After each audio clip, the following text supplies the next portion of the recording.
Okay. All right. So the reason we're doing a recap, guys, is we did so much.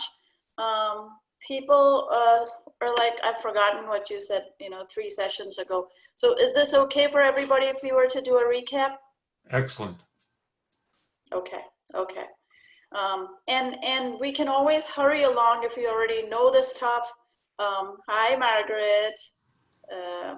And more people will join, but it'll be recorded, so that's a good thing. I'm gonna start right away with the recap. Let me move the pictures to one side. Let me know if you can't hear or if you wanna backtrack. But we'll start with the very first thing, which is something that I've heard too often, that, oh, this is the magic bullet. Homeopathy is the magic bullet.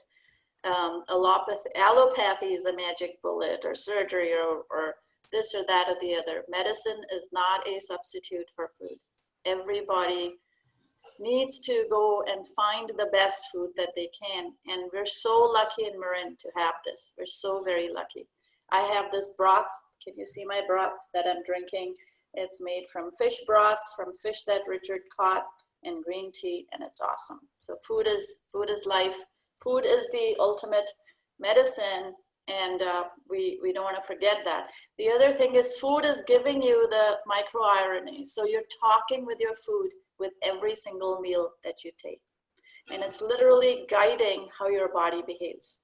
So even if you ate Twinkies all your life, and 3 hours from now you started eating this food, 15% of your microRNA is coming from your food. It will have an immediate effect on your food. So has everyone at least made sauerkraut once? You want to raise your hand? Yes, you have. Has everyone at least made beet kvass or tried to make beet kvass? Yes, all right. Make your ferments. Do you all eat butter? Awesome, awesome. This is a crowd that doesn't need to be told. All right, so food is the first line of defense. In all these other countries, you cannot ameliorate the effect of bad food. That's all I wanted to say. 1 in 3 American children are living in poverty today. Did you know that? Norway, 5.3 kids per 100. Over in the United States, 32 kids out of 100 don't have enough food to eat.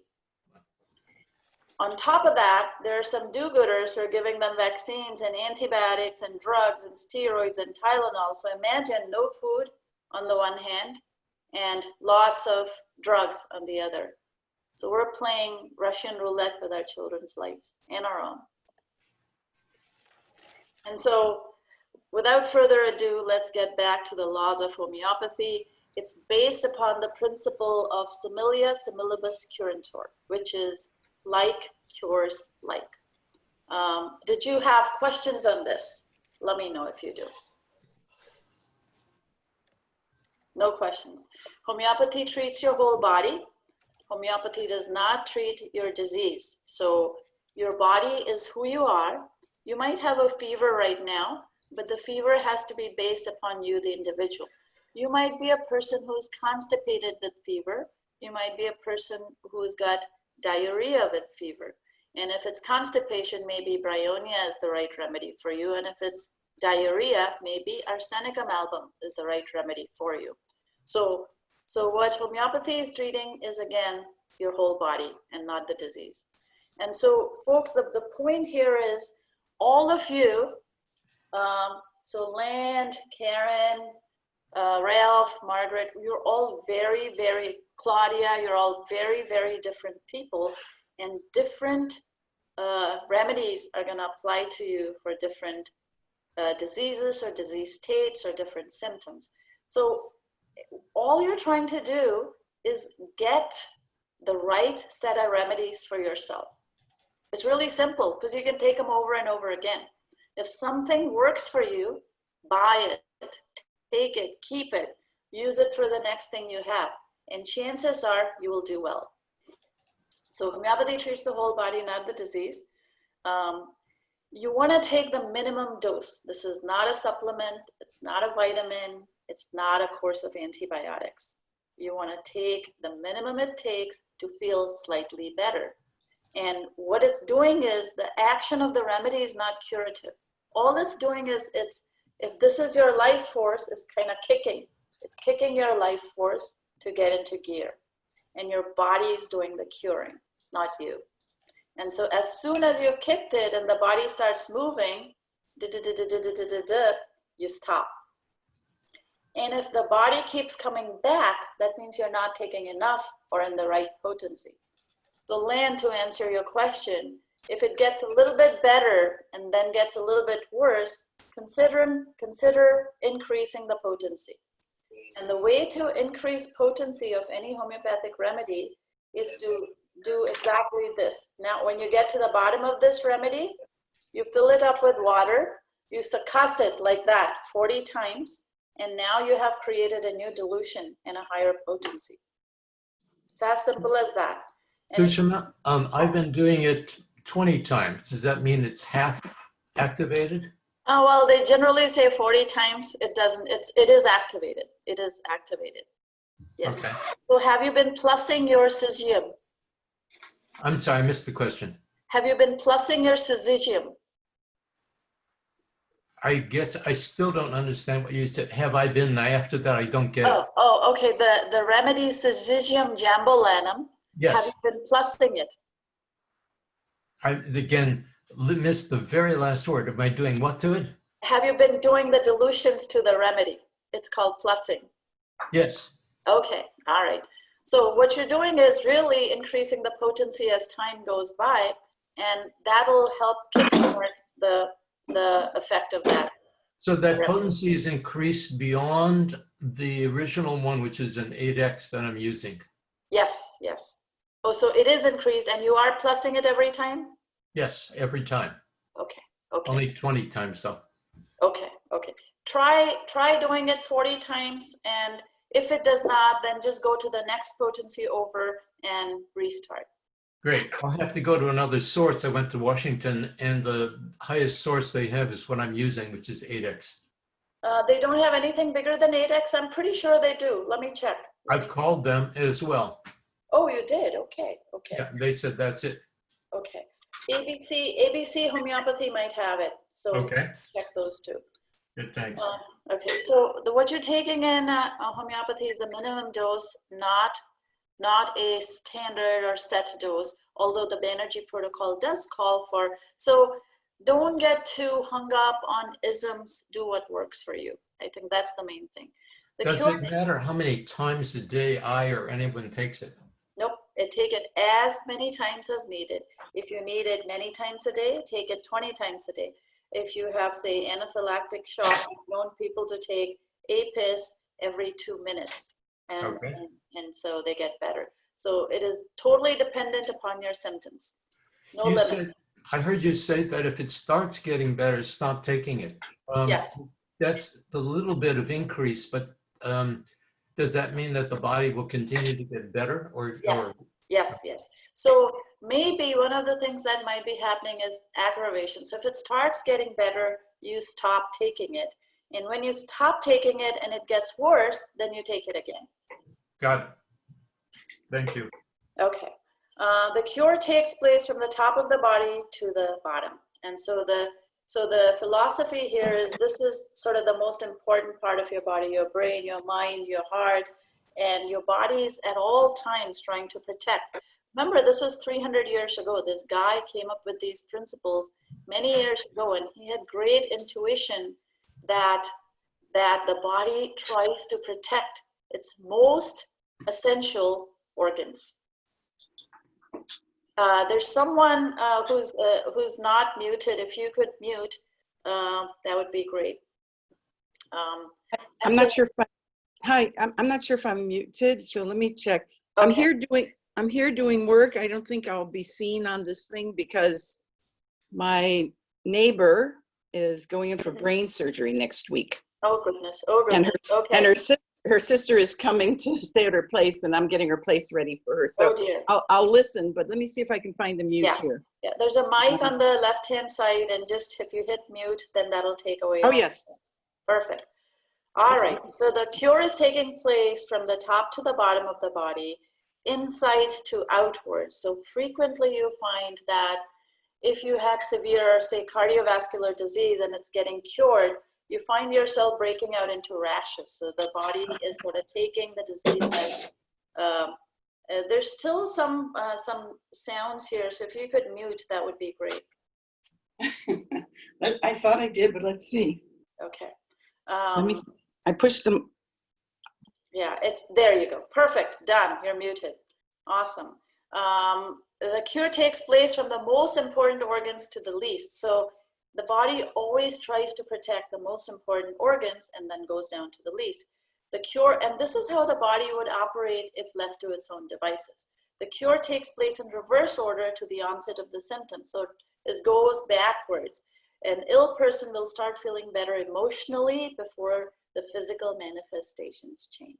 And I find that over and over again. You feel better, and then your wound gets better. You feel better, your tumor gets better. You feel better, your heart condition gets better. And that's the laws of homeopathy. The other laws are that long-standing complaints do take longer to cure than recent ones. Guys, I know you're on mute, but if you have questions, please unmute and ask. I have a question. I know this is probably difficult or maybe impossible to answer, but is there any standard for how long something might take to heal or to cure? Yes, the longer you had it, so if you've had an acute disease like a flu, it's very simple and easy to cure. If you have a broken bone, it's going to take longer.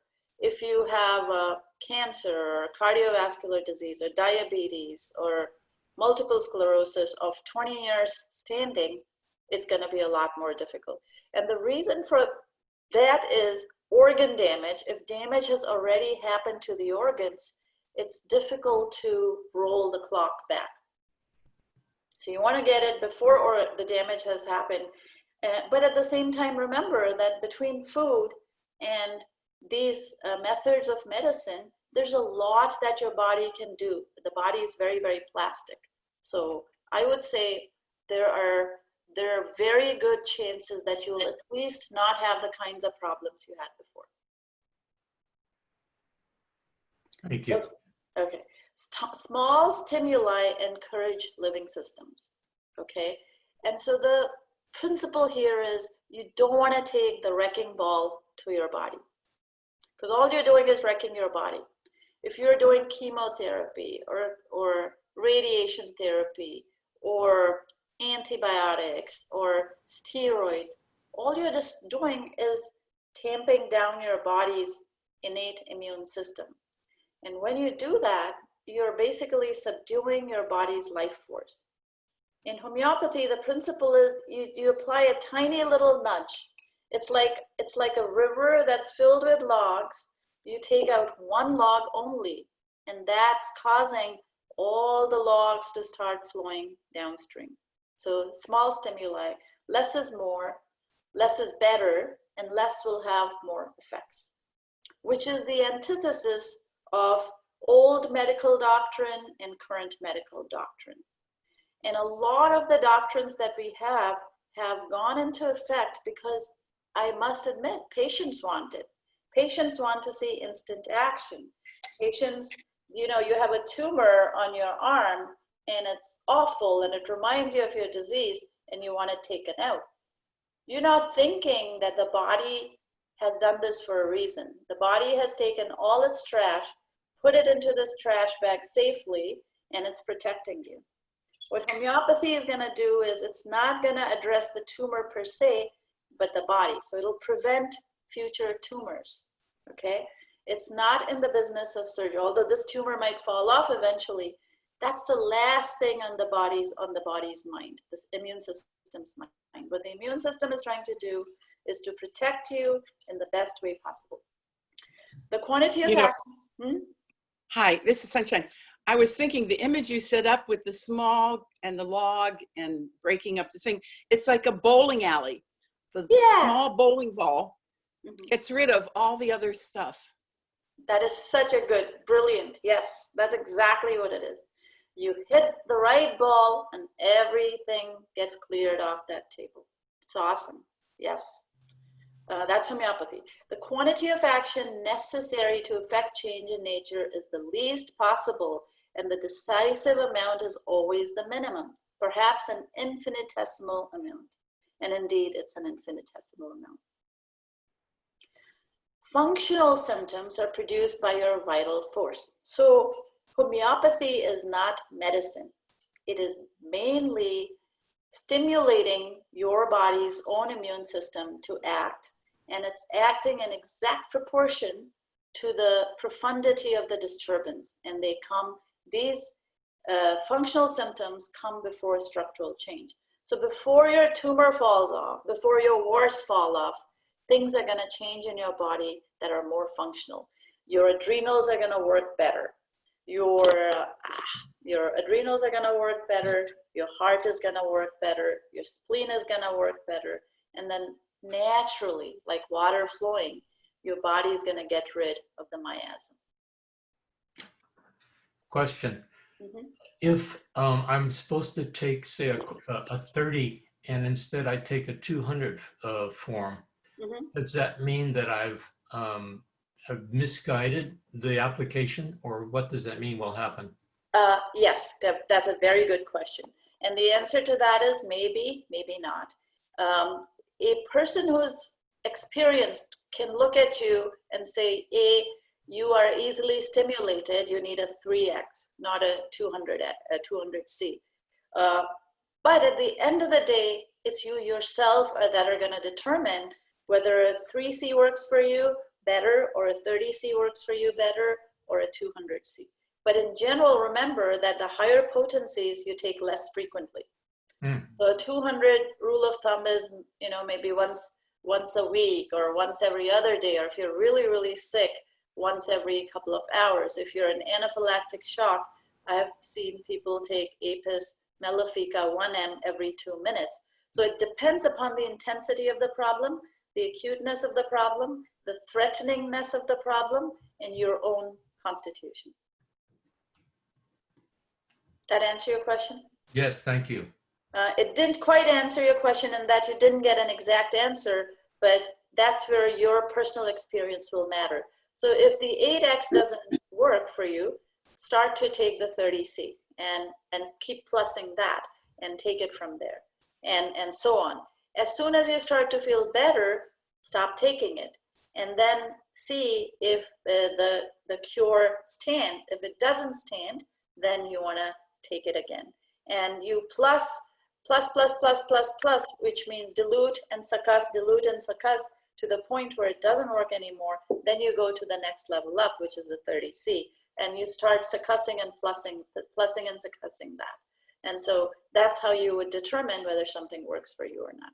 So you go from a greater potency to a lesser potency if, I guess you felt that was more appropriate.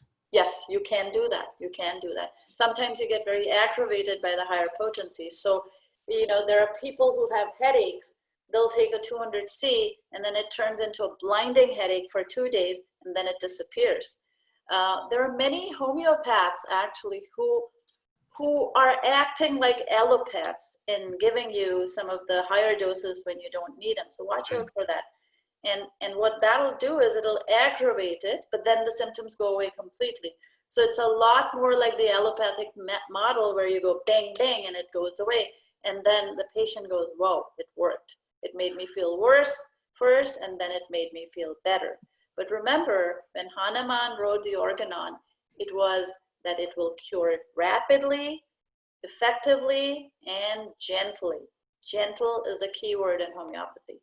And all of us are at a point in our life where gentle medicine will extend our lifespans the most. How many of you know people who died from chemotoxicity? How many people know people who went into the hospital trauma unit and died under ventilators?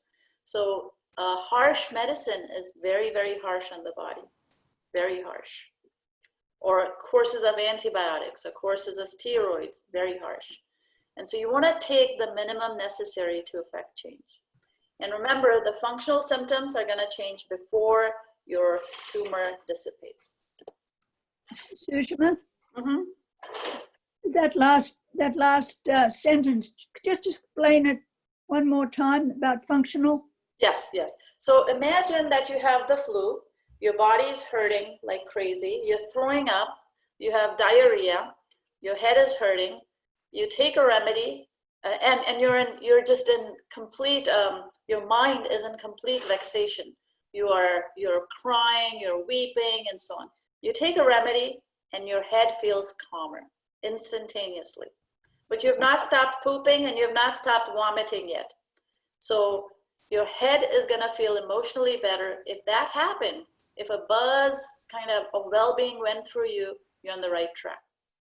And down the road, in a few hours or in a few days, the other symptoms will take care of themselves. And those are the structural symptoms, more structural symptoms. Okay. I have another question about, I've been receiving guidance from you about quantities and intensities of things to use. Mm-hmm. And some, for instance, you say, for instance, for my glaucoma, to take a very low dosage, which is I think a 6C or something I'm taking. Mm-hmm. For more, like the itching condition that I have, I've gone to an 8X, which is more intense. So I'm using your guidance to say, well, what's the quantity I should start with? Mm-hmm. And so I'm wondering, although I trust you, You can hear her. what you're saying, I'm looking to be able to learn myself how best to apply that. Yes, yes. That guidance is only a starting point. From that, you're taking it to a higher potency, or you're taking it to a lower potency if you're better. So one of the things you can do with smaller potencies is you can take them more frequently for a longer duration and for chronic problems. What will happen if you take too high of a potency for a very chronic problem is you might have an exacerbation. You had it for so long. The other thing is small amounts will root it out much more gently and over a period of time, because it took you 20 years to get to that point. So that is sort of the rationale behind going lower potencies on the glaucoma, which presumably you've had for a few years, and higher potencies on something like, say, a flu, like you're burning up, so you take a 200, and then as things either happen or don't happen, or you have some amelioration, some aggravation, you change the dose. I have one other question following this chain.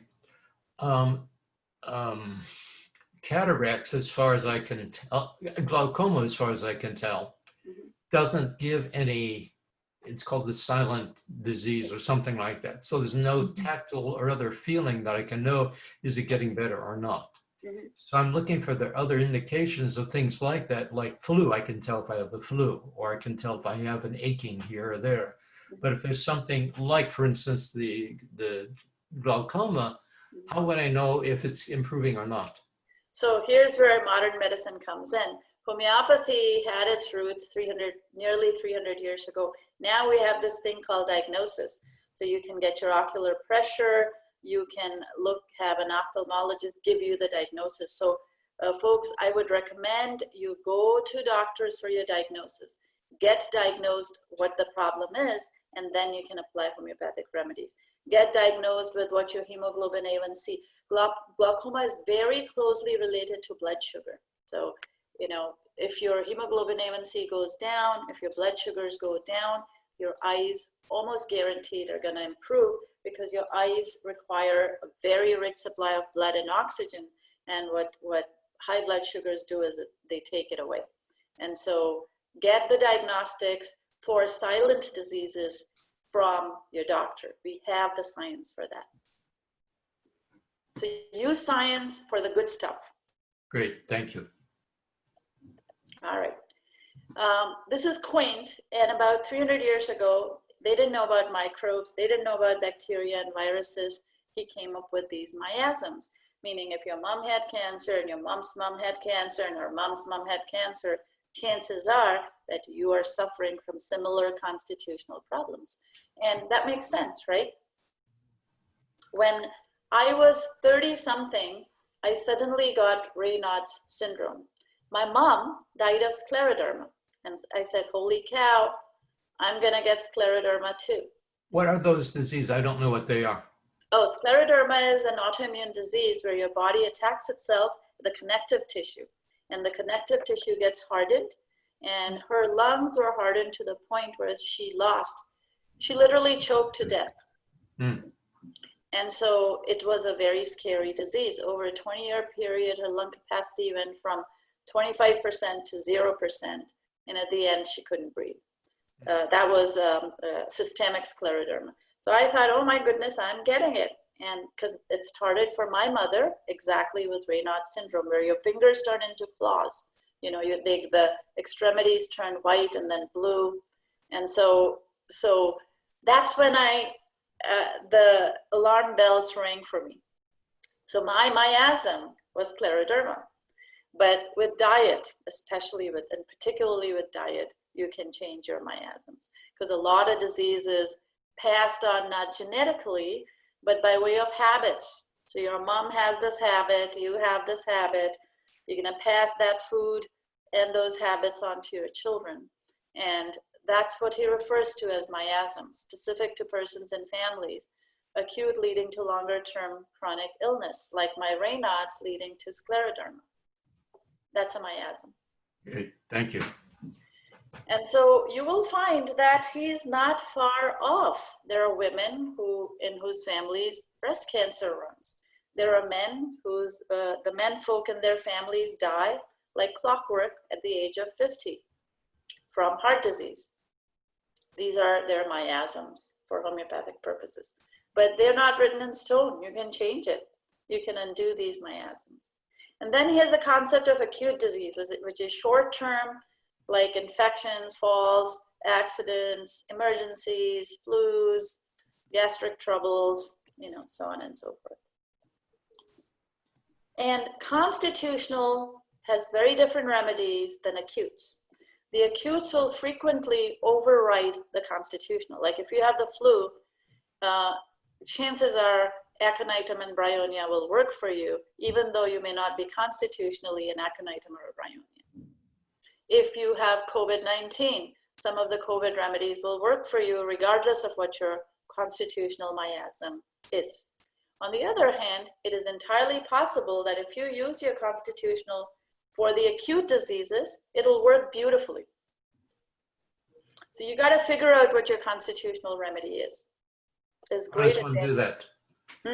How does one do that? How do I do that? A very good idea is to look at yourself and see what sort of personality, mental picture, physical picture you possess. And, you know, are you a sulfur? Are you a phosphorus?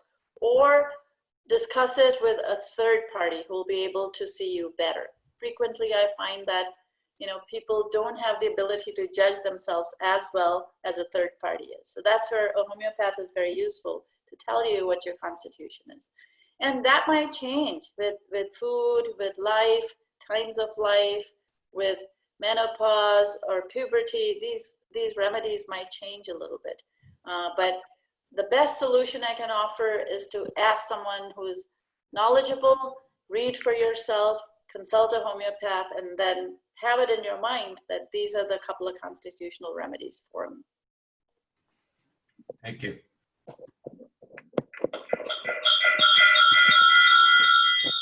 Someone needs to mute their phone. Yeah, I'm doing that now. Mute it. I think Ralph, do you want to mute it? Yeah, okay. There you go. There you go. We're good. We're all learning to mute. Okay. So why should you use homeopathy? Why should you not use a Tylenol for pain or a steroid for swelling? Because it's not really medicine. Homeopathy helps the body heal itself. It is people's medicine. So the purpose of all these meetings that we have is for you to never have to go to a doctor or hospital. That's where the biggest number of iatrogenic deaths are. Hospitals and doctors are killing 2 million people annually. And if you don't go there, you just don't get it. You know, if you have these mild symptoms, if you take the right medication for your mild symptoms, you will abort the more heavy duty symptoms. And that's the purpose. It's cheap. It's cheap. You can buy a remedy for like 10 bucks. You're avoiding doctors and hospitals, and you're addressing your whole body.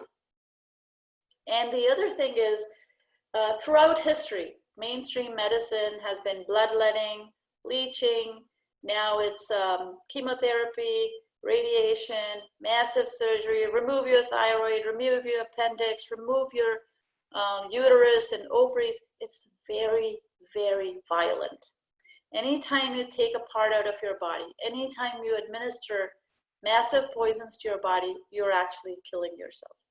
And so when you do homeopathy, even if you're really bad, even if you know the basics, even if you have 2 remedies in your kit, you're avoiding antibiotics, you're avoiding vaccines with their side effects, you're avoiding drugs, you're avoiding harsh treatments with far, far worse side effects.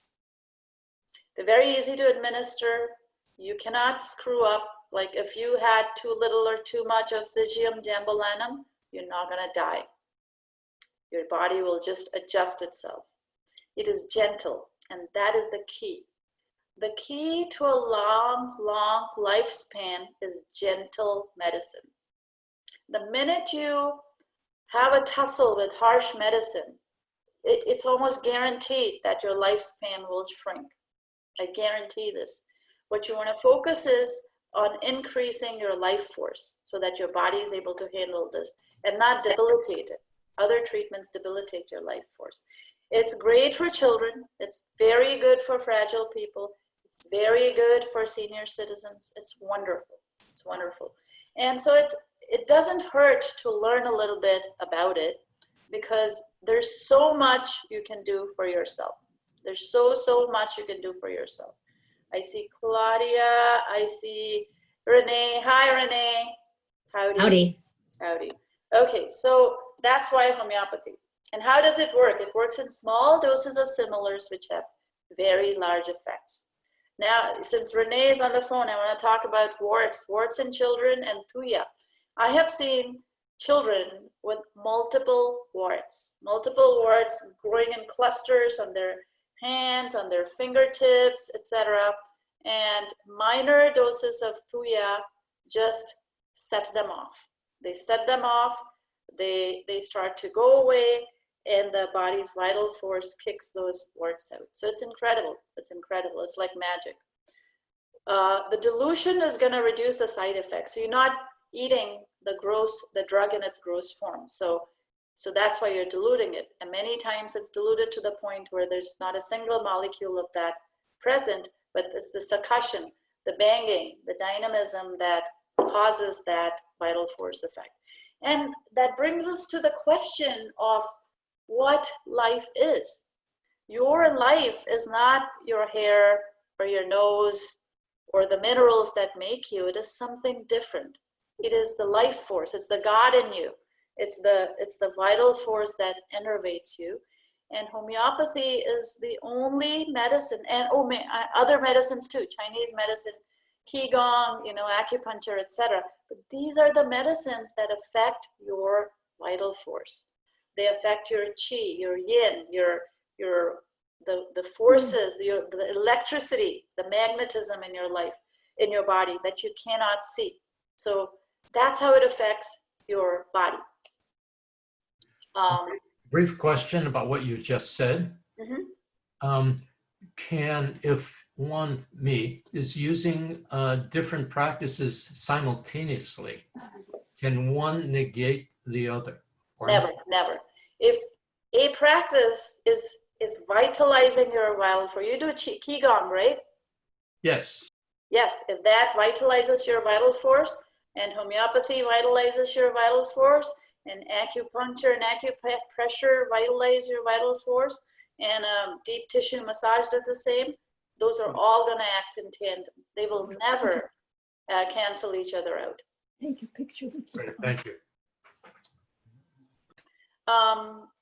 And in homeopathy, you've passed Avogadro's number of dilution to the point where there's no molecule of the substance, but the energy of the substance. And so that's very difficult that has been very difficult for traditional science to follow for the last 100 years. But now we're getting it. We're learning about nanoparticles. We're learning about energy metabolism. And so there's a little bit more understanding of how some of these phenomena could operate. When you have a death in your family, okay, one person dies, the other person dies within the year. What is that? That's your life force. That's your vitality being shaken. It's not your heart, it's not your liver, it's your life force. And we're finding in spectroscopy, say a gelsemium or an aconite or an arnica solution has a very different spectroscopic picture when you take these methods and evaluate. So there's a lot to this medicine. There are many homeopathic remedies now. We have about 6,000 of them, and they're divided into plant remedies, mineral remedies, animal remedies, remedies made from organs, remedies made from diseased organs, which are the sarcodes, or no-shodes, excuse me, remedies made from organs, which are the sarcodes. There are even remedies made from the flu shot. You guys, so if you got damaged from the flu shot, you can get a flu shot remedy that will cure the symptoms that were caused by the ill effects of the flu shot. I have a question about the 6,000. Was Hanuman, I don't know, did he identify that many, or people since then developed their own? How has that worked? Yes, Hanuman only identified 90 remedies, 90. And in the last couple of 100 years, we have all these new remedies for all these new diseases. There's a remedy called X-ray that works great for women who have undergone radiation therapy for cancers. There's a remedy called radium bromide that works really well if you're very sensitive to EMF. There's a couple of you who are sensitive to EMF, and you should check out radium bromide. You should check out X-ray. So there are a lot of new remedies that apply to newer diseases, which is great. Susanna? Yep. I'm Joe. I don't know if I'm on your system there. Is there any remedy for ALS? There are remedies, lots of remedies for ALS, depending on the constitution. Joe, oh, there you are, Joe. Hi, howdy. Yes, absolutely. Lou Gehrig's, yes. Or lateral sclerosis, yes. Amylotopic lateral sclerosis, right? I just know it is ALS. Okay, yes, yes. And in fact, for the chronic diseases, homeopathics are probably way more effective, way more powerful than standard allopathic treatments, which are simply suppressing your immune system. All they're doing is suppressing your immune system. And so you don't have those symptoms, but you're getting worse and worse and worse, and then you have a fatal event. Thank you. All right, how are homeopathic remedies made? You know that. You take the actual gross form, whether it's an influenza vaccine, whether it's a part of a thyroid, whether it is a piece of calcium carbonate, and then you dilute it in either water or alcohol to the point where, and with each dilution you succuss it, and that appears to be what gives it the dynamism. And it's very diluted, so it's safe. It's safe, it's effective, and it works on a dynamic level. So Shama, one thing that I have not been able to kind of grok is the idea that the more it's diluted, the greater its effectiveness or its power. Yes. I'm not even sure how to even start to understand that. Yes, and that is why homeopathy has been very, very ridiculed in the last 200-300 years, and that's because people don't understand. How could having less of something cause more effect? The one thing that Hanuman required was observation, and clinical observation. He thought the same thing. He thought a lower potency had more of that substance and would have more effect. but he discovered that as he diluted it, it actually had more effect. And so here in homeopathy, we deal with how it presents itself. So if you have something on your arm and you're feeling really weak and so on, I don't diagnose you as having cancer. I diagnose exactly what I see. And I diagnose it on the symptoms. You have this symptom, and this is the remedy for that symptom. You have this symptom, and this is the remedy. So we don't try to be smart. You see, we're not smart enough to know a lot of the things. And a lot of the things that he figured out back then, there was no science behind it at the time. There was no science of microbes. We only figured out about microbes 100 years after that. But he was way ahead of his time, where he said, no, it does work. And what we're finding is that the succussing actually increases the dynamism of that solution, and it seems to have a better effect. Does the spectral analysis of these prove or support that belief? Yes, actually, that's a very good point. So gelsemium, in a small dose, it is the spectrograph that comes out is smaller and more acute with more acute borders. And the same gelsemium in an 1M potency is much bigger. You see, it's much wider and it has fuzzy borders, the spectroscopic picture. And so there's a big difference between the smaller potency and the bigger one. The bigger one goes across, has a bigger footprint, and the smaller one has a smaller, clearer, it's like looking at it through a better glass, the smaller one. And then the image gets fuzzy. And that's all we know. That's all we know. But it seems as though the bigger potency has more effect. You find that when a child is dying of anaphylaxis, suppose you're allergic to peanuts and you're dying of anaphylactic shock, an Apis mellifica that's 200C acts far less potently than a 1M. And I have a hard time explaining that myself, except that it's true. And maybe we'll find out the science of nanoparticles. We are actually, now we're starting to. We figured out the science of immunotherapy in the last 25 years or 30 years. We didn't know about it. That's the smaller the doses. So vaccines are nothing but immunotherapy, except they're approaching it in the wrong way. This is a lot like that. The smaller the dose, the more the effect. May I add something to that? Sure. So my bowling alley is still prevalent. You have a size of a bowling ball. Obviously, you have to put one that you can pick up and you can throw. But if you try to use something too big, you hurt your back or you damage the bowling alley.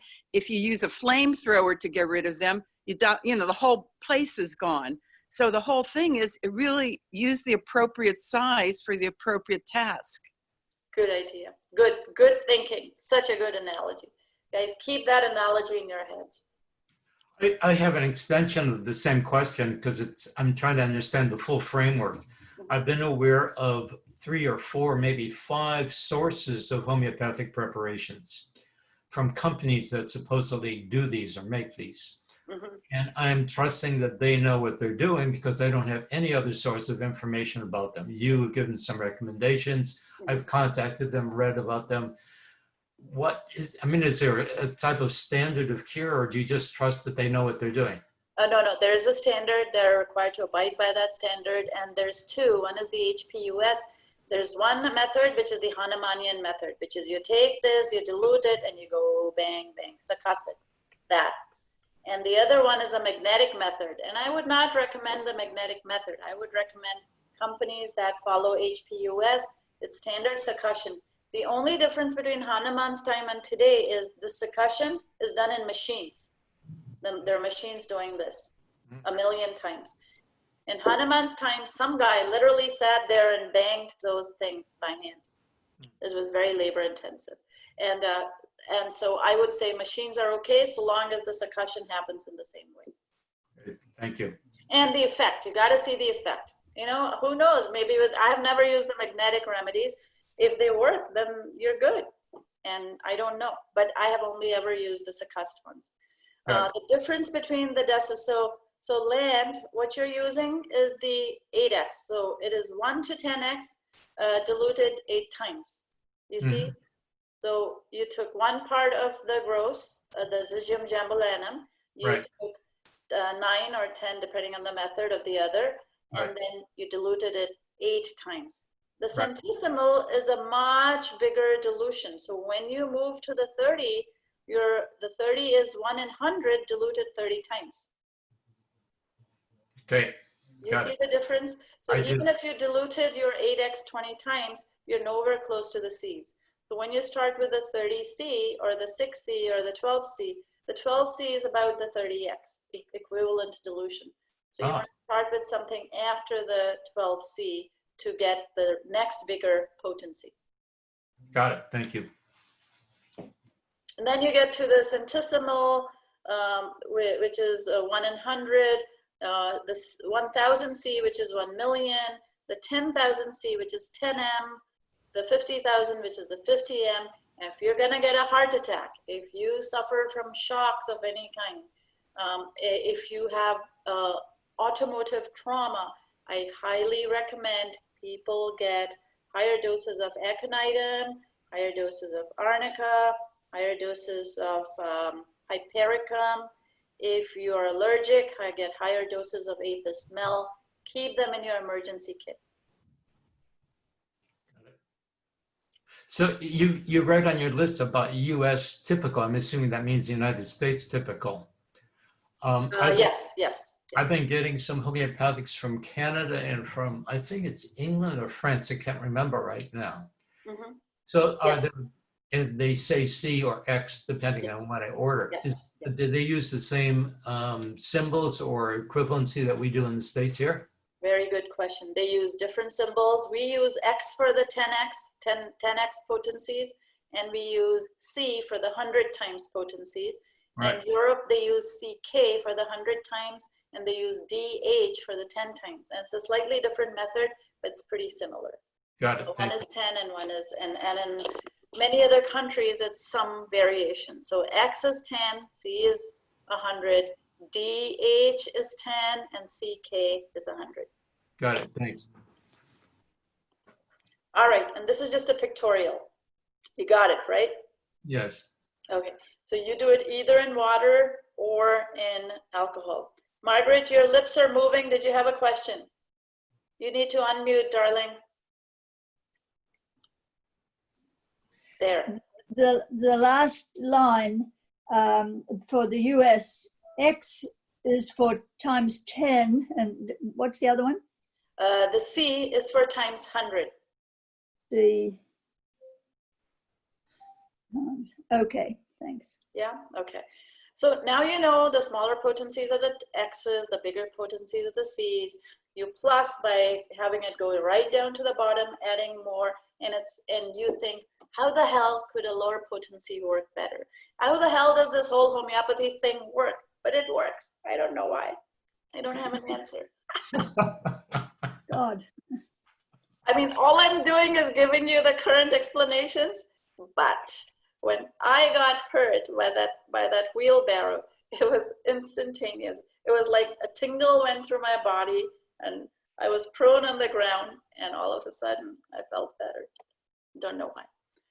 Okay, so if you doubt homeopathy, this is like preliminary, kindergarten homeopathy. Just try it. Just buy these few things. Buy an arnica, buy an aconitum, buy a belladonna, buy a thuya if you have warts. If you have brain tumors, they are gonna vanish. We have, actually, do we have that person? No, we don't. We have a person whose brain tumors are not metastasizing. And this Rutas 6C Calp Phos 3X is the Banerjee protocol, 3 times a day. These small doses has worked. And they have done research on this in Petri dishes at the at Texas A&M and MD Anderson Institute. And they have found that the Ruta actually affects the telomeres. Telomeres are a part of the DNA of a cell, and it kills, it chops, it chops off the DNA of cancerous cells, and it encourages selectively the telomeres of the healthy cells to remain. So it's remarkable. Some of these remedies are remarkable. And the reason for that is Hanuman and the homeopaths did not have any ideologies. They didn't mess around with it should be so, oh, I don't understand it, so it couldn't possibly be. They judged everything by the clinical efficacy, and that's how it needs to be. So what we're doing now is we're giving chemotherapy to patients, and chemotherapy kills 3/4 of the patients you give it to, but we're still in this logical mode where we're saying, no, but it shouldn't kill them, it should kill the cancers. But no, it's actually killing the people. But he never did that because he thought medicine is the people's medicine. The first rule is first do no harm, and it has to be powerful, but it has to be gentle. So it's very possible, our dog has a cancer over here. We just discovered it. She has a cancer here. It is very possible for us to take out her whole lower jaw, but she will die. I can guarantee she will die from having her lower, she's 15 years old. Instead, I'm giving her homeopathy, and I kid you not, in the last 2 weeks, it's like she's come back to life. She was cachexia, she had lost interest in life, she could barely walk. Now she's walking 5 miles a day. So that's the functional improvement before the structural improvement. She still has the tumor, but she's acting as if she's very healthy. She's pooping good, sleeping good, walking good. That's all I need. That's all I need. One of the things I'm very inspired by, and I've read your posting about your dog and your treatment, is that the dog, at least my understanding is the dog can't really think about what it's supposed to be doing. And to me, it's a great inspiration to see that here's something for someone who doesn't have our particular fallacy of thinking, can be healed or can be cured or can be something that, and that's inspiration for me.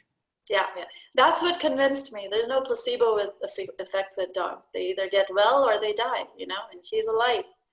She had mucus like that, like viscid mucus pouring out of her mouth 2 weeks ago. She laid down in the driveway, and I said, oh no, she's dying. And she's like, come back to life. And, you know, she might live another, 9 months, or she might live another 4 years. I don't know. I'll tell you, we're in 2020. We'll see what happens. But it's better than the alternative. The alternative is curating. One is curettage, which is they debulk the tumor, but then it grows right back. Yeah. And so it's like an apple tree. You're taking out all the rotten apples and you think you've done your job, but the tree can produce more rotten apples. And the key is to address the tree and not really care about the apples. Okay, so aconite for acute illness, shock, fear, restlessness, very high thirst, accidents, trauma, etc. Arnica for contusions. You fall down, hit your head, please take an arnica. It will prevent long-lasting effects. For heart disease, arnica or aconitum. If you have nothing else, just these 3 remedies should be in your cabinet, $30, insurance. You fall to the floor, take an arnica, take an aconitum. You have a sudden shock or shocking news, take an aconitum. You hurt your elbow or you hurt your joints, take an arnica. Will work really well. Tuya is for warts. Vaccine damage causes a lot of our children to have warts, and they get them in their mouth, they get them on their skin folds, and you start with a lower potency again and keep going to a higher potency. So I would recommend, if you have warts, are all the people that I wanted to speak to there? Maybe not. Anyhow, if you have warts, start with the lower potency, go to the higher potencies and keep going until the warts start to fall off. When they start to fall off, stop. If they come back, keep doing it. Hepar salt for infections, wounds, cough, sinusitis, sore throat, and you give it in good quantity. Don't hesitate to give it in high quantity or high potency for acutes. It will abort the illness. If you have xanthomas, white things on your skin, which have a fatty substance, yellowish fatty substance in them, take sulfur. Take water doses of sulfur once a day, twice a day, 3 times a day until your skin clears up. Sulfur is a wonderful skin remedy. If you have menstrual problems, hot flashes, if someone is very loquacious, lachesis, or has black and blue marks on their body, or black and blue boils, or has palpitations at night, that is lachesis. It's a wonderful snake remedy of the South African snake. If you have canker sores in your mouth or sinus infections and you're smelly, you have saliva, much more saliva than Hepar salt, then Merck salt is your remedy. If you have viral disease, then Merck salt is your remedy generally. Bacterial disease, Hepar salt is a very good remedy. If you have coughs and colds, if the patient is clingy or jealous or weepy, pulsatilla is the remedy. If your child is clinging to you and they have a cough or cold, pulsatilla.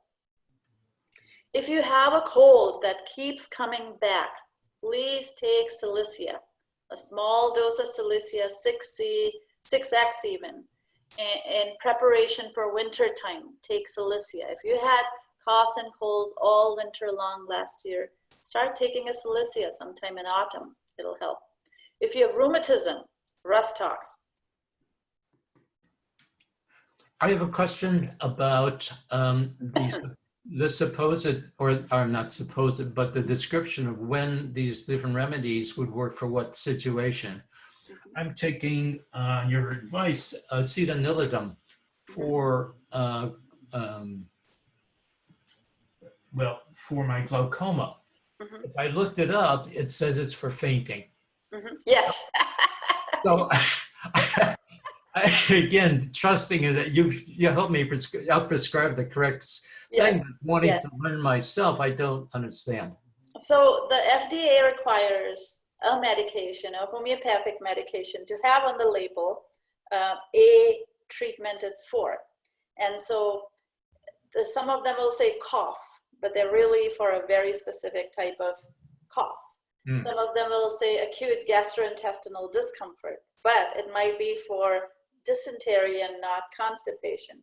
And so you really have to look at a thing called the materia medica.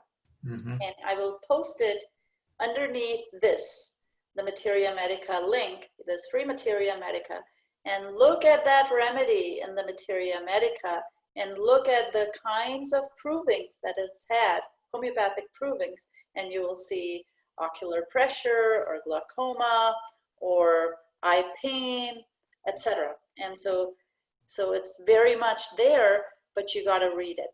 And what people want is a one thing fits all. And just for a little bit of extra work, you could get yourself the exact right homeopathic remedy and never look back. And so don't go by the labels, folks. The labels are do not tell the whole story, but that's a very good point. Thank you. All right, so try it. If you have urinary tract infections, try Cantharis 30C to 200C. If it doesn't go away, add Staphylococcus aureus to it. If that still doesn't go away, add Medarinum to it. So there's layers of things you can do, and some of these are very specific remedies for acutes in particular. So they don't depend on your constitutional state, and you can have those on hand for yourself.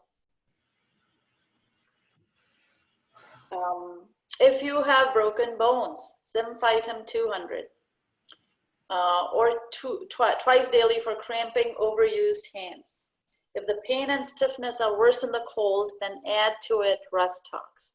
If movement makes it better, so you get up in the morning and you go, I can't even turn my fingers, but after a bit you're able to, then that's Rhus tox.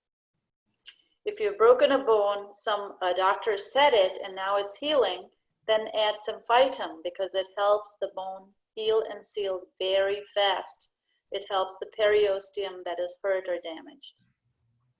If you're in pain for all of that, consider arnica.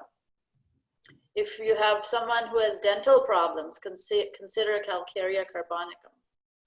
If you have cataracts, consider the Banerjee protocol of Calcarea carbonica 200C and belladonna.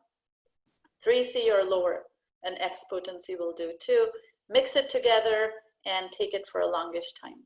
I have congenital cataracts, so I'm taking that. Would you say again or spell the first? I copied it the last time and I can't even read my own letters. To know. Okay, it's Calcarea carbonica and belladonna. Calconica, carbonica. Thank you. So if you have carpal tunnel syndrome or stiff wrists, you see this, a lot of people have tendinitis, stiff wrists from typing, working at technology job, sitting in an office. Ruta is your friend. For mosquito bites that grow big and nasty, Staphylococcus aureus.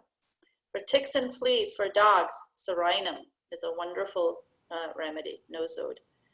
If your dog, like our dog, is terrified of fireworks, thunderstorms, bad winds, he's scared of everything. So I've been giving him Borax 6C, and it's working out really good. He's a lot braver than he used to be. He used to freak out when we took him on car rides, but he doesn't anymore. If you have lacerations, you fall down and you've broken your skin, do not take Arnica montana, take Hypericum, take Calendula, apply Hypericum to your skin, tincture, apply Calendula to your skin. Do not apply Arnica montana. That's for internal injuries. If you have poison ivy or poison oak on your skin, take anacardium. It works like magic. Richard routinely gets poison oak. I don't know how he gets poison oak because I never do. We tromp in the same grass and he gets poison oak and I don't. And anacardium has kept it at bay. If a person is in pain and very angry or irritable, chamomilla is a great remedy. If they're very weepy or clingy, then pulsatilla is your remedy. So these are very, very simple rubrics. They're called rubrics or keynotes of a remedy. Are you with? Okay, go on. You mentioned that you've had cataracts for some time. All my life. All your life. So I guess my question is, because I have cataract in one of my eyes, the other one has been surgically removed and replaced unsuccessfully. But I wanted to know if you've had it all your life and you're taking the correct homeopathics, why doesn't it heal or get better or go away? I only started recently after I discovered the Banerjee protocols. I got it. Thank you. Okay. Anyone else have any questions thus far? No questions. Okay. If you have a person who's scared of noises, Phosphorus 30C, wonderful, wonderful remedy. If they're sensitive to electrical stuff, you know, you turn on something and they get a headache, or Wi-Fi gives them a headache, phosphorus is your remedy. Phosphorus is a wonderful remedy for anything that is electrical, EMF, as is radium bromide. If you have inflamed and watery eyes, especially in your pets, they go out, God knows what they sniff, and their eyes become inflamed and red, Euphrasia 6C. So I use that for the doggies a lot. Bovista. Bovista is for children. I have found that it works really well in children who have allergies from over-vaccination. And it worked, and that's by the way, it's a Banerjee protocol, and several people have called and said, hey, it really works. If you have milk allergies, egg allergies, peanut butter allergies, peanut oil allergies, these are all allergies related to a lot of toxins in your body. So your body's thrown up allergic reactions, but you got to take Bovista regularly, like every other day or twice a week for several months, and intolerances do get better. The one thing I would say to you is, what I see happening a lot is people are allergic to this, they're allergic to that, they're allergic to the other, and so they do not eat certain foods The foods in your life are meant to be eaten. And the key is not to deprive yourself of all these foods, but the key is to make yourself strong and sturdy so you can digest these foods. Too many people can't eat grains. They can't eat wheat. They can't eat rice. Bovista is a wonderful, wonderful protocol. I would recommend it for you, Margaret. Bovista twice a week. And your allergies go away. So 6 months from now, try eating pizza again and see what happens. You either get inflamed or not. Land. A question about allergies. You have Bovista for allergies. I'm assuming that that's one homeopathic that can be used for allergies, and there must be, or I'm assuming there are more specific or more general, or I'm not sure. So you, with your knowledge and awareness, you've given us this information.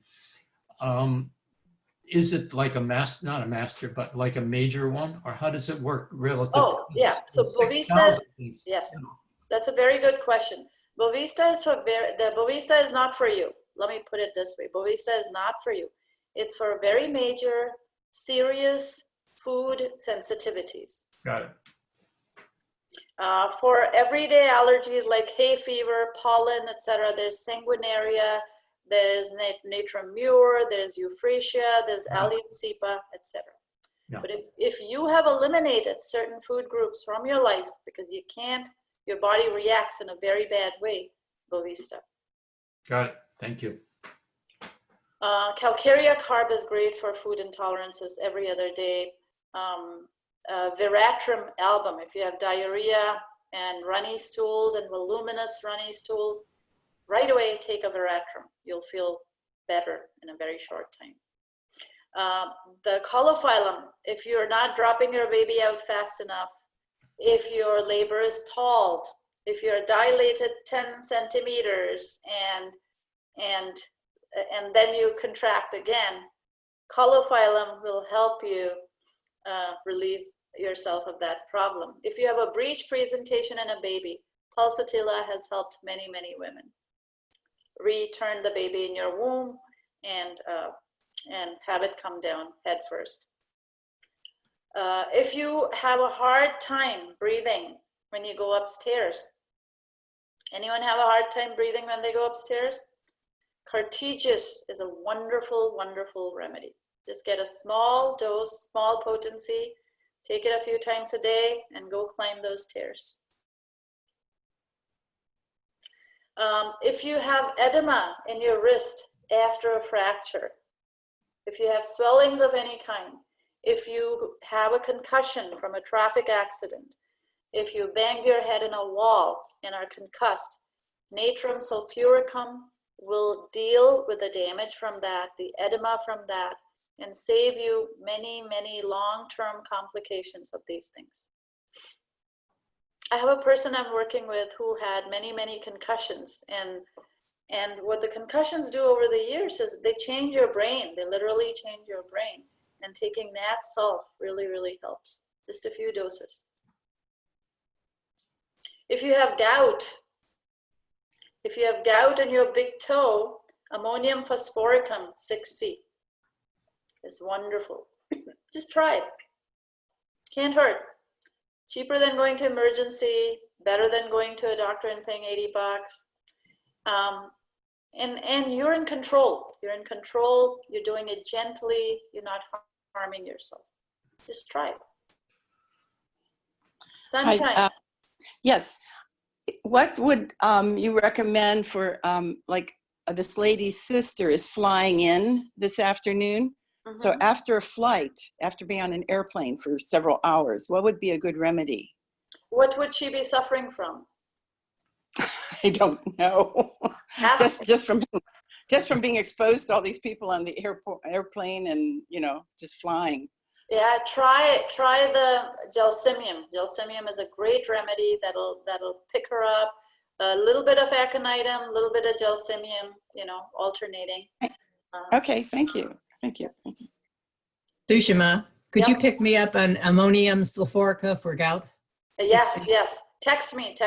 Absolutely. Okay, good. Thank you. Guys, I'm doing a run to Washington Homeopathy. If anyone needs anything, let me know. All righty. Eczema and itchy skin. This is a wonderful Banerjee protocol, arsenicum album and antimonium crudum, 200C, twice a day, 2 each, twice a day. Eczema that worsens in winter. If that doesn't work, and the eczema is in winter, petroleum works. And I have tried petroleum on myself and it works great. You get snake skin, and petroleum is wonderful. Violent vomiting. You take arsenicum album 30C or veratrum 30C. So see, if you have about even 20 or 30 remedies, you can mix and match. Every remedy has some cold symptoms, some colic symptoms, some others. So you just mix and match and you have at least part of the problem covered and the rest your immune system can do. Sushma, a slight guidance from you. You talk about violent vomiting and taking a 30C dose of arsenicum album. Why would you take 30C instead of, say, 200C? A very good question. I might take a 200C if it's violent and a 30C if it's moderate. It also depends on a person. Some people need larger doses to have effect, and some people need very, very tiny doses. Generally speaking, children who have not been vaccinated, who are very, very sensitive, will need very tiny doses. So if it was my grandson, I would give him a 6C veratrum album. I would give him no more than a 6C arsenicum album. For a grown-up, violent vomiting, I might consider 200 of the arsenicum or 200 of the veratrum. But if you have nothing but a 30C, just take it in multiple doses. Got it. Thank you. Colic. Colic, a wonderful remedy for abdominal colic. You have severe stomach aches. Your transverse colon is literally throbbing like that. You can see the cramps in your belly. Colosynthesis. Colosynthesis is magical for these things. Multiple sclerosis. There's some very good remedies. Gelsemium, plumum metallicum, alumina, Lathyrus sativum, causticum. It all depends on where you think the etiology of that disease came from. Etiology means where do you think, what triggered it? Was it vaccines? Was it lead exposure? Was it mercury exposure? Was it cadmium exposure? Was it arsenic exposure? Was it paint thinners? Were you in the herbicide business or the pesticide business? And depending on that, you can administer different types of remedies with some pretty good effects. But these are chronic. The last is chronic, and so you'd have to take small doses for a longer period of time.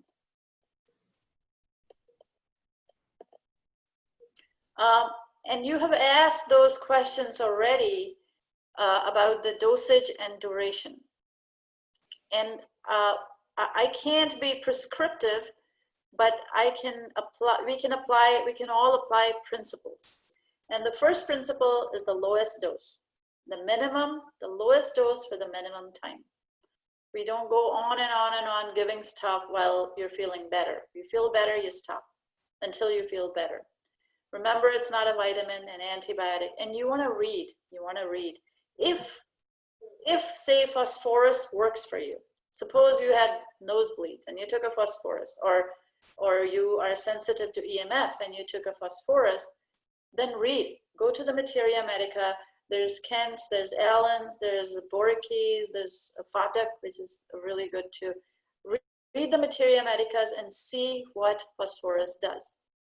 And once you do that, it'll give you an idea of who you are. Like I read remedies, the Materia Medica, and I say, oh, that's me. That's me 5 years ago, or that's what happened to me when I was pregnant and I could have used that. So you'll get a sense. It's written in common English. I have a question about Materia Medica. There are several, and I've looked at several. I don't have any, but I've read or looked at some of them. And there are different, I'm calling them interpretations of what causes what, or what to use to treat what. What do you use, or how would you suggest we use that as a guide? Okay, so the main one I use is Borike, simply because he breaks it out very precisely into the effects on the mind, the head, the mouth, the tongue, the nose, the fevers, the stomach, etc. But I love the essays of Kent. Kent writes these long, voluminous essays, and when I take the dogs out for a walk, I listen to Kent's essays because I can. And I love those because he describes the feelings, the sensations, and it's an essay form and it kind of meanders, but that works for me. I grab pictures much better when they're subjectively presented like that. But if someone called me tomorrow and said, hey, I've got this, that, and the other, I will look up Boricke. Could you spell that, please? Boricke. B-O, what? Boricke. Boricke. R-I-C-K. E. R-I-C-K-E. Yes. And the essay? Essay is Kent. K-E-N-T. And But you can get that online? you can get that online. You can buy it. You can read paper copies. It's wonderful the way it describes symptoms. And the honest thing about this is the homeopaths don't try to be geniuses. A lot of them are geniuses, but they're going by your symptoms. They don't judge whether it's eczema or psoriasis or dermatitis or rosacea. They look at it. That's what it looks like. It's a raised pustule which has a red center and it's bleeding. And they look that symptom up in the repertory or in the materia medica, and they get the remedy. You get the remedy. So it's very, in a sense, scientific. It's very specific. Good, thank you. Any other questions? A question actually, just maybe going a bit further. These two names you've mentioned, I've looked at the Boricke, but I have not looked at the Kent. Where did are they just geniuses in their own right, or where did they get their information? How did they do that, or testing the thousands or whatever they have? So there are homeopaths of yore who existed in the United States historically, and they actually did these provings, a lot of the provings themselves.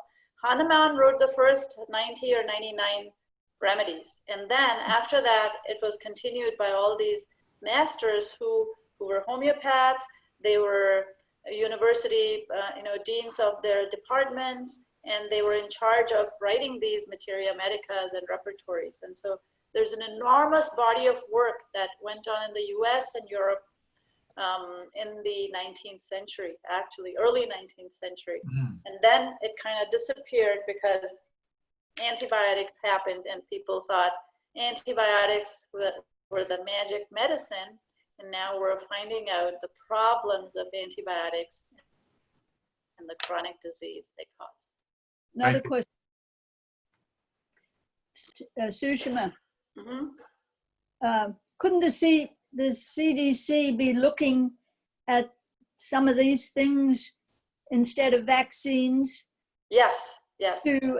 How could we inform them, or how could we write to them and give them some concrete information to look and ponder that? I have an answer to that. Whose bread I eat, his song I sing. What? Whose bread I eat, his song I sing. The CDC is funded to the tune of $3 billion by the vaccine manufacturers. They're not going to give it away immediately or at all. The Merck vaccine person is the head of CDC, then he leaves the CDC and becomes the head of Merck vaccine division. So it's a revolving door, and there's a lot of corruption. So literally, we're going to be forced to take vaccines. We're going to be forced to take these palliative treatments because homeopathy is so cheap. It doesn't require going to hospitals. It doesn't require going to doctors. It's curative. It has no side effects. It has 0 side effects.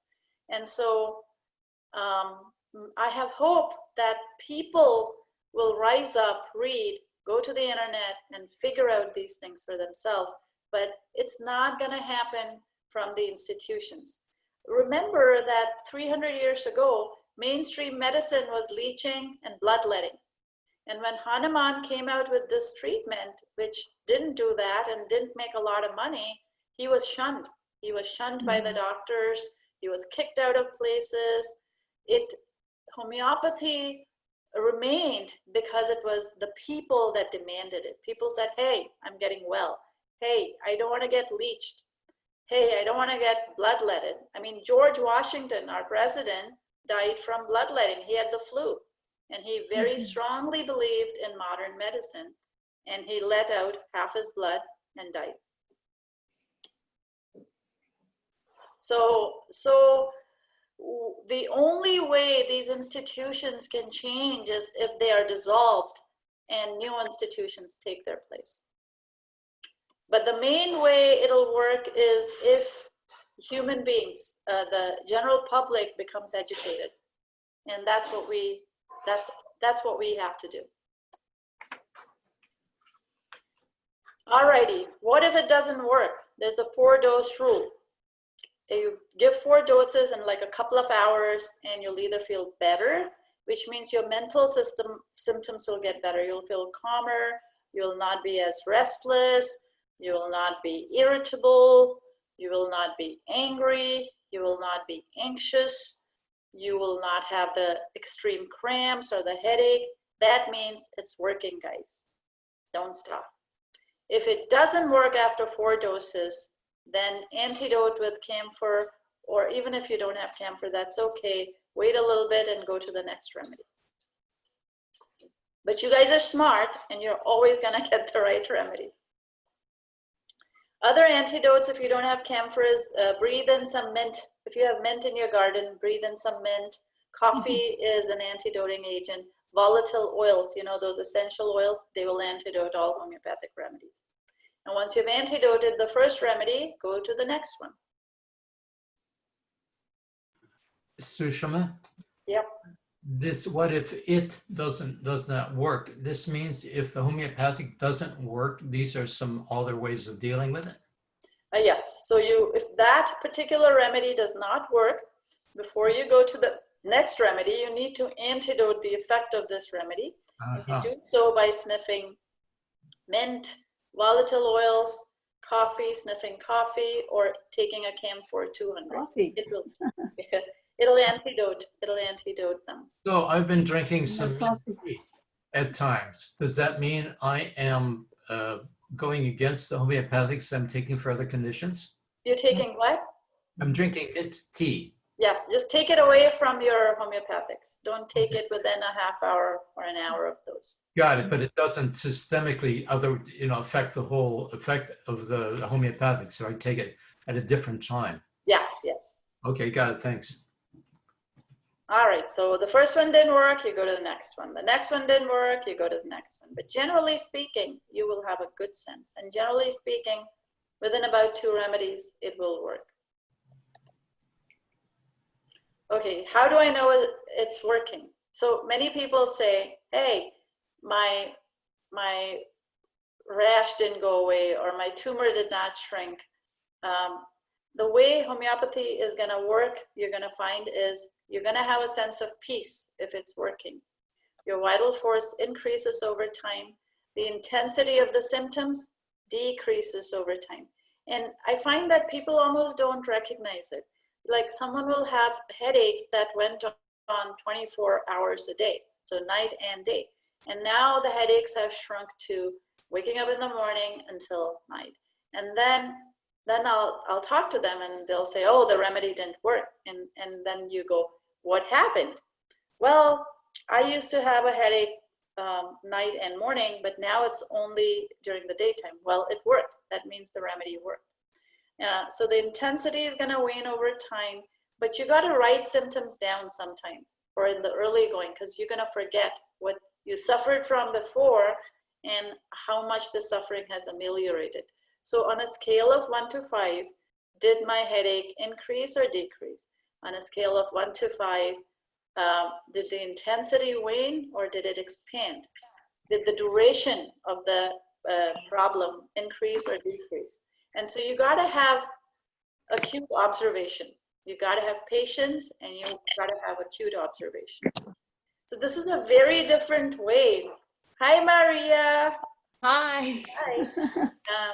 This is a very different way of looking at diseases and healing, where you are in charge of your disease. you are suffering. I admit that you're suffering from your disease, but there's another monkey that's sitting over here that's observing Sushma, going, oh, now she's writhing in pain. Oh, now it's really hurting. Oh, now it's stopped hurting quite so much. So that is what you have to do for yourself. It helps if you have another person helping you this. Remember, you used to have a headache every single day, and now you have headaches only once every 2 days. That's an improvement. With children and dogs, you cannot ask them for their symptoms. If their anus is raw and sore and they're itching it, give them sulfur. If they hurt themselves, give the appropriate remedies. They're not gonna be able to explain their feelings to you. So with children and dogs, you have to have a different set of sort of rules. And with them, you have to observe. You can't ask them. But the most important thing, I think, is notes. Notes are very important. In the early going, I gave Richard a lot of different remedies, and some worked and some didn't. And I would not have remembered if I had not taken notes. Gee, Ruta really works. So his eyes sometimes get really red and inflamed, and his eyelids get inflamed. And every time I have given him Rust Tox, it goes away. And then his sclera are clear and so on. And both Ruta and Rust Tox and many other remedies have those eye symptoms, but Rust works for him. And so now when that happens, I don't think about it, I just give it, if you see what I'm saying.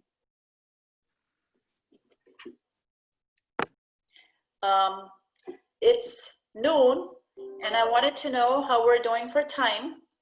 Do we want to go a little bit further, or do you want to stop it at this point? I'm okay for a while. Okay. Okay for continuing too. Okay, you're okay for continuing. Awesome. I'm okay also, little bit. Renee. Okay, all right. God, your messages. How many people do we have? Right now, we have 12 people, including me, so 11 people. Oh, All righty. Okay, who are those 11 people? I thought we had fewer people than that. Yeah, we do have more people. All righty. Okay, let's carry on. Flus. Has anyone gotten the flu lately? Raise your hand if you did, please. Nobody. Awesome. And you're not gonna get the flu because you're gonna abort it with the Banerjee protocol. Started the first sign of a sniffle, fever, and ache. Aconitum 200, Bryonia 200C. The first sign of COVID, the first sign of a, rending flu. If you have bone pain, it's Eupatorium perfoliatum. It's as if you have bone inside your body, at the very bones, in the center of your body. That's Eupatorium. There's a combination that they sell in the UK, and that is called AGE, Aconitum gelsemium eupatorium. And that's Sunshine, are you there? You were asking about a remedy for the person who had flown in. That's a very, very good remedy. You mix small doses of Aconitum gelsemium and eupatorium, and that's great for jet lag as well. Tired feeling, your bones are aching, you're jet lagged, you're feeling out of it, you're anxious, a little bit anxious from flying. AGE, aconite, gelsemium, eupatorium. Great for flus, great for Thank flus. you. Thank you. Thank you.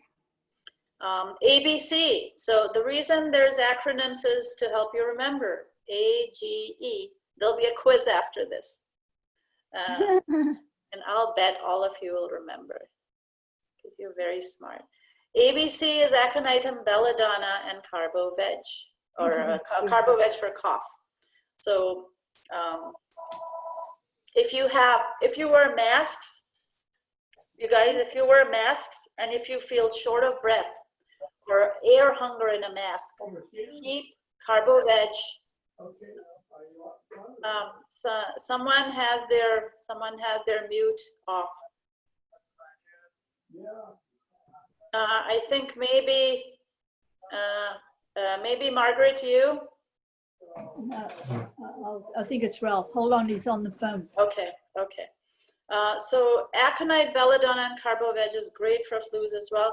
If you wear a mask 2 places, and if you have air hunger, carry carbo-veg 6C in your purse.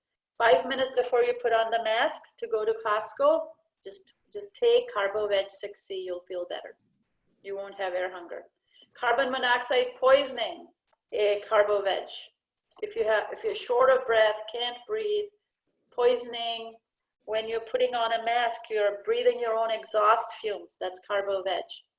So in the Materia Medica, it might be listed differently, but you gotta apply it to your modern life.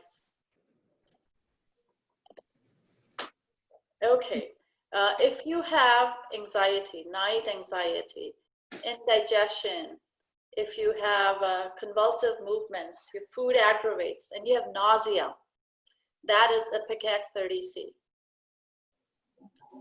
Nagging, gagging, cough. If you gag, if you go, that's Ipecac 30.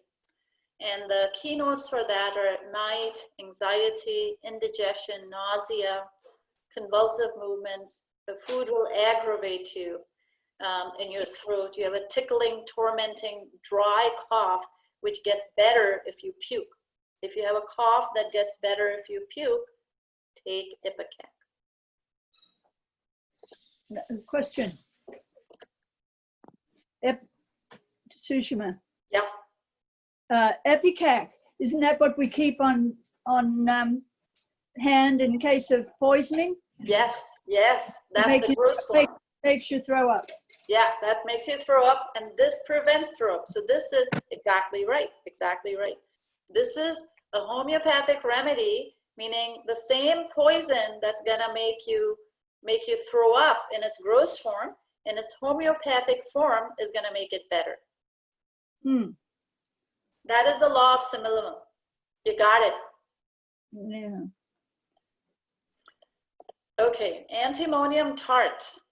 Antimonium tart is evening aggravation. These are sort of rattly coughs with honey-colored expectoration, extreme weakness. You feel very weak. You feel like an elephant is sitting on your chest.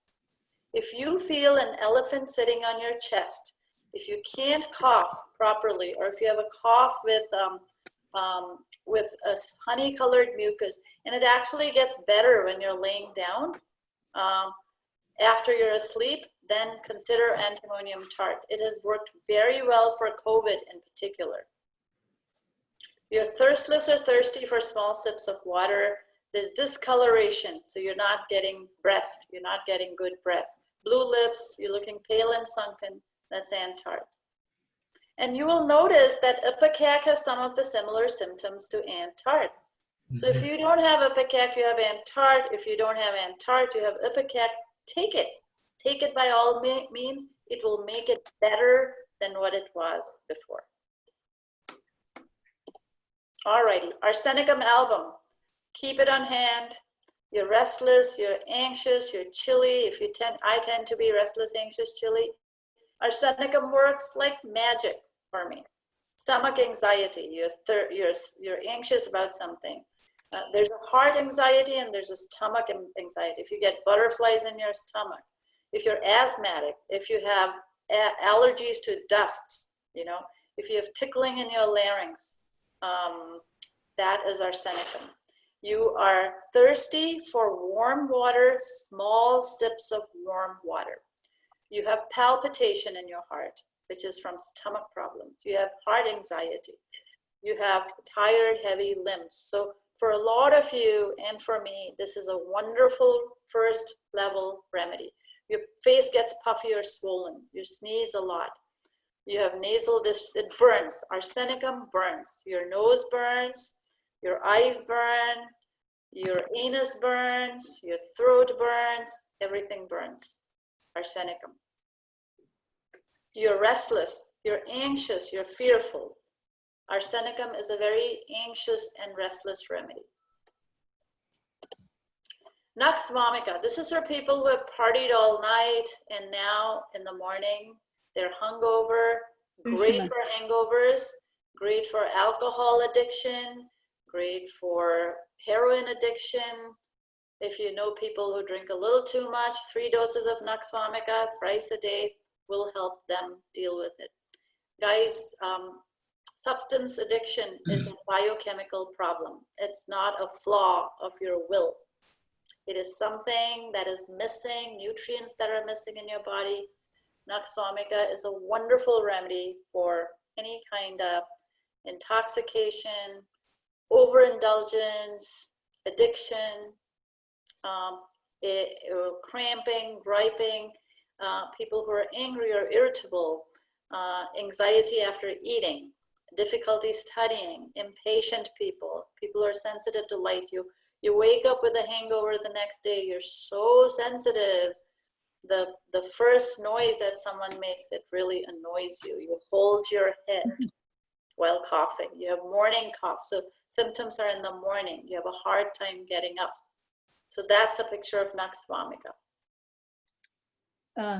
Sushma, going back to the last one, the Arsenicum album, if I wake up after midnight, then I take the one to help me get back to sleep? Yes, in fact, take it at bedtime. You will not wake up at 3 o'clock. Arsenicum album wakes up after midnight. And take it before bed? Before bedtime, but even if you wake up at midnight, take it then. Again? Yep. And take it for a few days. Take it for a few days. You'll sleep much better. Okay. A lot of our sleeping problems are actually digestive problems. And if you fix the digestion, you will fix the sleeping. For me, it works like magic, Margaret. Okay, I'm going to try that. And it doesn't have to be a large dose. You can get a 6C, you can do a 30C. If you're really, really anxious, if you're really sick, then take a lot bigger dose. But a 30C or a 6C are just fine, or lower potencies. And did you talk about numbness of the feet? Yes. So that's, yes, we will talk. Arsenicum will help with that as well. Numbness of the feet. There's a few remedies for that. There's a few remedies, but arsenicum is your general constitutional remedy. What will help with your digestion will help with numbness.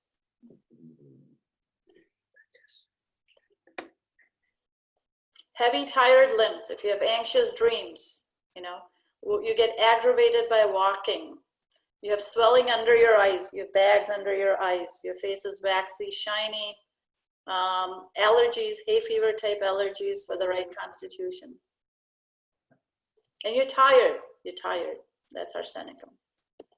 Nux vomica is for indulgence, partying too much, morning, aggravations. Yeah. Aconitum. This is a wonderful remedy to have in 33, 200C, and 1M. More shock, bigger potency. Less shock, lower potency. But if you have nothing, just take the 30C every few minutes. If you're in an auto accident, someone dies, you hear some bad news. So it's to do with your heart thumping, your brain in a furor, you have a fright, shock, accidents, bad news. You have heart failure, cardiac arrest. You stroke out, pop an aconitum, and an arnica is also great for strokes. Sudden injuries, sudden. The keynote of this is sudden, but that's not to say it will not work in longer term. We know of people who have benefited greatly from taking aconite over a longer term. Heart palpitations, constant pressure in your left chest. You've got hot hands and cold feet. So, Margaret, here's your answer. Hot hands, cold feet, aconitum. And blood pressure? Yes, absolutely. High blood pressure. But sea kale is a great remedy for blood pressure for you. S-E-C-A-L-E. Which one? S-E-C-A-L-E. S-E-C. A-L-E. Secal. Secal. Secal cornetum. That's great for high blood pressure. It's great for cold feet. But in a pinch, if you don't have a secal, take an aconitum. It'll help instantly. If you have acute shock, the shock goes in ripples. So think of this as ripples, ripples, ripples going through your body. Some of the ripples are acute, they last a short time. Some of the ripples go out into years and years. So what aconitum is doing is it's mopping all that fear up. It's mopping all that shock up.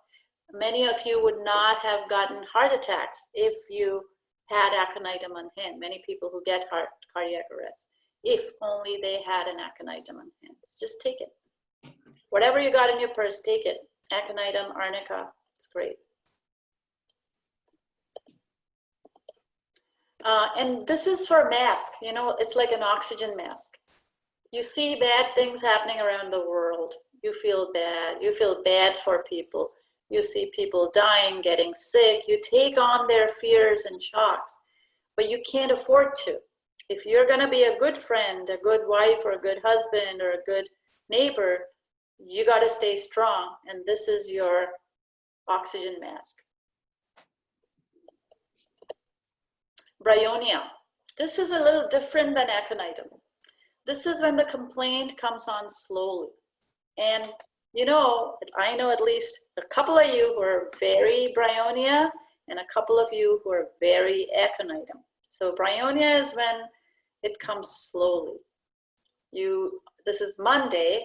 Today is Monday, and I feel under the weather, but I carry on. I go to work, I dig in the garden, I cook and clean and this and that. And then by Tuesday, I get a little bit worse. So it's a slow motion disease condition. Your physical weakness is all pervading. You have indifference and you don't like motion.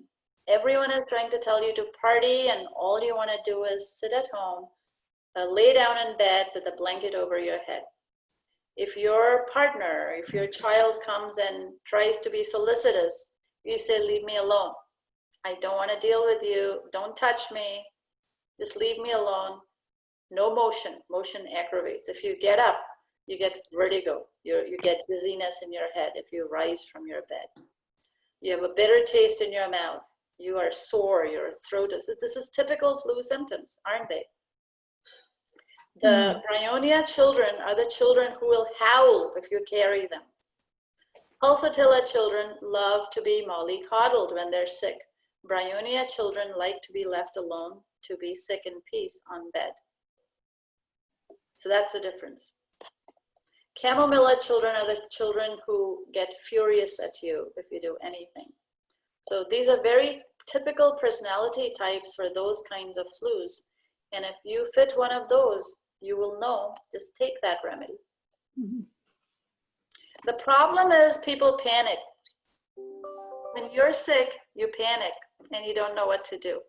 So it's very important to call someone, one of these 11 people on this call, have a buddy system where you go, hey, I'm so weak, I can't get up from bed, or I'm shocked, what should I do? And your friend will tell you.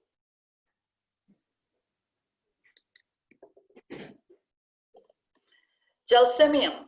This is when the person is very weak and the cold or flu develops many days after exposure. So you met with someone with COVID today and 20 days later, and you know they had COVID, right? 20 days later, your symptoms start and you go, oh no, I'm getting those same symptoms again. Aconitum comes on very suddenly. Gelsemium comes on very slowly after exposure. All your organs have sort of slowed down. They're very congestive, so very venous, very congestive. You don't have thirst. If you're a normally thirsty person and you stop drinking, you are gelsemium.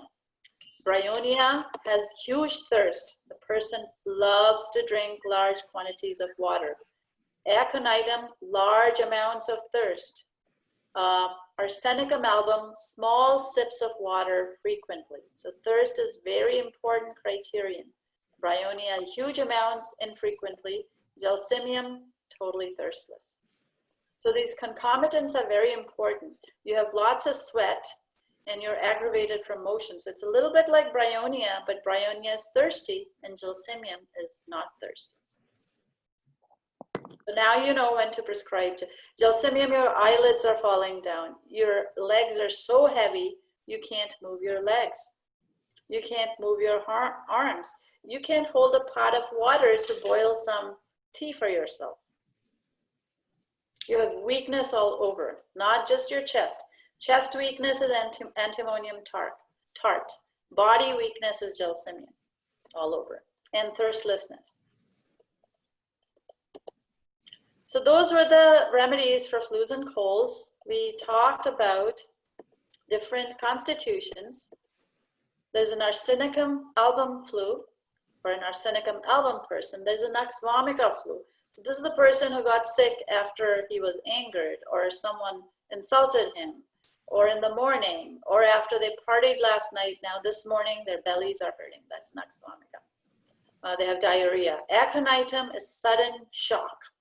Bryonia comes on slowly, very thirsty.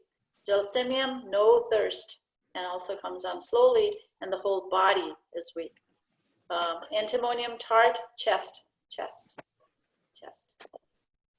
So these are, and if you have severe stomach cramps, nux vomica or colosynthesis are very good.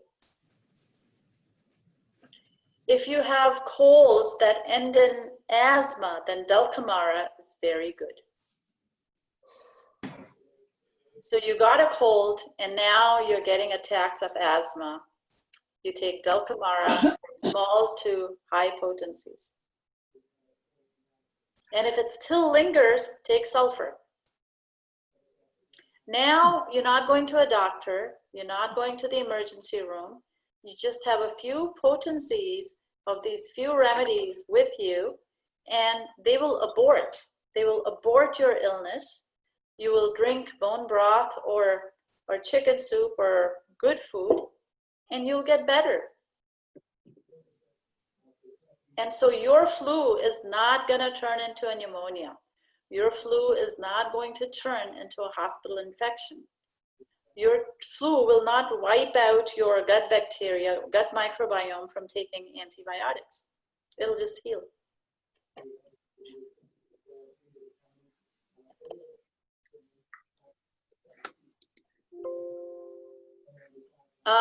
We are at about this point, and I'm just thinking we carry on with the rest later.